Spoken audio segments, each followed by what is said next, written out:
আসসালামু আলাইকুম। আমি আপনাদেরকে করে দেখাবো থাই স্যুপের বাসায় ঘরোয়া পদ্ধতিতে থাই স্যুপের রেসিপি। প্রথমত একটা পাতিল নিলাম, পাতিলের মধ্যে তেল দিয়ে দিলাম, পেঁয়াজ কুচি দিয়ে দিলাম, সামান্য পরিমাণ কাঁচামরিচ দিলাম, তারপরে নেড়ে নিলাম। গরম পানি করে রেখে ওখানে স্যুপ মিশিয়ে নিলাম।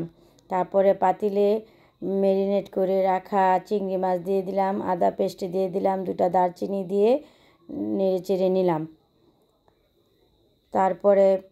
তারপরে কর্নফ্লাওয়ার গরম পানিতে মিশিয়ে নিলাম।